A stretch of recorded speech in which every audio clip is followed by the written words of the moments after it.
ఆదాయానికి మించి ఆస్తుల కేసులో విశాఖలో మధురవాడ సబ్ రిజిస్ట్రార్ ఆనంద్ కుమార్ నివాసంలో మూడో రోజు అనిసా సోదాలు కొనసాగుతున్నాయి. ఎంవీపీ కాలనీలోని ఆనంద్ నివాసంలో ఇప్పటివరకు 2 కోట్లకు పైగా ఆస్తులను అనిసా అధికారులు గుర్తించారు. విలువైన నగలు, డబ్బు, స్థిరాస్తుల పత్రాలు, తుపాకీ, 40 రౌండ్ల తూటాలను అధికారులు స్వాధీనం చేసుకున్నారు.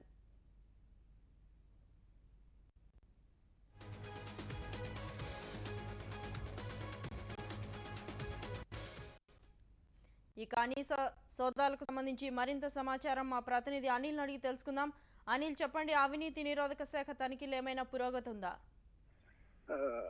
లలిత, 3 రోజుల నుంచి జరుగుతున్నటువంటి అనిసా సోదాల్లో మధురవాడ సబ్ రిజిస్ట్రార్ కు సంబంధించినటువంటి భారీ ఆస్తులను ఎప్పటి వరకు అనిసా అధికారులు గుర్తించారు. ఇప్పుడు ప్రస్తుతం ఏదైతే ఎంబీపీ కాలనీలో ఆనంద్ కుమార్ కి సంబంధించినటువంటి 4 అంతస్తుల విలాసవంతమైన భవనంలో అనిసా అధికారులు ప్రస్తుతం సోదాలు కొనసాగిస్తున్నారు. ఈ సోదాల్లో ఎప్పటి వరకు బయటపడినటువంటి ఆస్తుల విలువ సుమారు 2 కోట్లకు పైగా ఉండవచ్చని తెలుస్తోంది. ఇందులో ఏదైతే ఎంబీపీ కాలనీలో 4 అంతస్తుల విలాసవంతమైన భవనం ఉందో ఆ భవనానికి సంబంధించి ₹1 డాక్యుమెంట్ విలువతోటి భవనం ఉన్నట్లుగా ఇప్పటి వరకు అనిసా అధికారులు గుర్తించారు. అయితే ఈ భవనం విలువ మరింత ఎక్కువగా ఉండవచ్చని అధికారులు భావిస్తూ ఉన్నారు. ఇందులో మనం ఈ భవనాన్ని చూసినట్లయితే ఎంత విలాసవంతంగా ఉన్నదంటే ఇటాలియన్ మార్బుల్ తోటి ఈ భవనం అంతా కూడా వీరు నిర్మించడం జరిగింది. అయితే దీనికి సంబంధించి ఒక 9mm పిస్టల్ తో పాటు 40 రౌండ్ల బుల్లెట్లు, ఒక గండ్రగొడ్డలి, 2 బాకులను కూడా ఇప్పటి వరకు అనిసా అధికారులు గుర్తించారు. దీనికి సంబంధించి ఇంకా పూర్తి స్థాయిలో ఒక తనిఖీలు కొనసాగిస్తున్నటువంటి అనిసా అధికారులు భీమిలిలోని ఒక డ్యూప్లెక్స్ బిల్డింగ్ తో పాటు సాగర్ నగర్ లోని ఒక నిర్మాణంలో ఉన్నటువంటి ఒక భవనాన్ని కూడా అనిసా అధికారులు గుర్తించారు లలిత. అయితే దీనికి సంబంధించి ఇవాళ సాయంత్రం వరకు కూడా అనిసా అధికారుల సోదాలు కొనసాగే అవకాశం ఉంది. ఇప్పటి వరకు ఉన్నటువంటి తాజా పరిస్థితి. ధన్యవాదాలు అనిల్.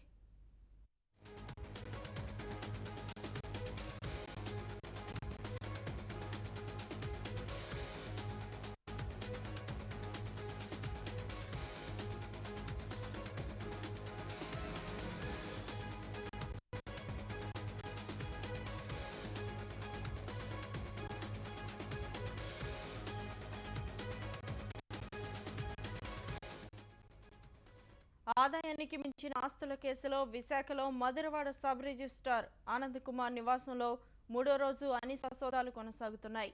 ఎంవీపీ కాలనీలోని ఆనంద్ నివాసంలో ఇప్పటి వరకు 2 కోట్లకు పైగా ఆస్తులను అనిసా అధికారులు గుర్తించారు. విలువైన నగలు, డబ్బు కట్టలు, స్థిరాస్తుల పత్రాలు, తుపాకీ, 40 రౌండ్ల తూటాలను అధికారులు స్వాధీనం చేసుకున్నారు.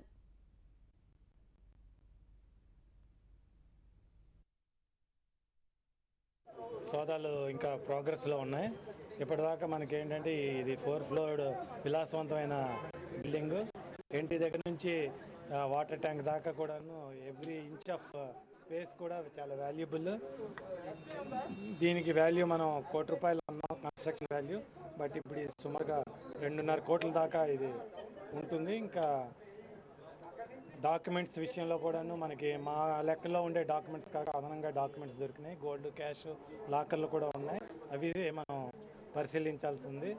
అట్లానే అక్కడ బీచ్ రోడ్లో ఉండే 87 సెంట్లలో ఉండే ఇల్లు కూడాను ఇంకా మనం సెర్చెస్ చేయాల్సి ఉంది. సెర్చెస్ ప్రోగ్రెస్లో ఉన్నాయి. మనకి ఇతనికి ఒక Toyota Fortuner vehicle plus Verna car కూడా ఉన్నాయి. అవి కూడా మన నోటీస్లో ఉన్నాయి. ఇవన్నీ కూడా పరిగణలోకి తీసుకుంటే ఇప్పటికే మనకి సుమారు 2 కోట్ల పైబడి ఆదాయానికి మించిన ఆస్తులు కలిగి ఉన్నట్లు తెలుస్తుంది. వెపన్స్ ఒక 9mm పిస్టల్, 40 రౌండ్స్ ఉన్నాయి. లైసెన్స్ ఉంది, బట్ రెన్యూల్ కాలేదు.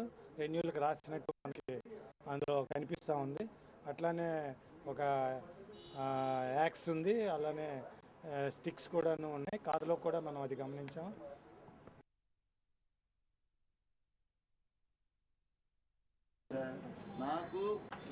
నన్ను ఏదో ఒక రౌడీగానో లేకపోతే యాంటీ సోషల్ ఎలిమెంట్గానో క్రియేట్ చేయడం చూస్తున్నారు తప్ప ఏది కాదు. నాకు అన్ని పర్మిషన్స్ ఉన్నాయి.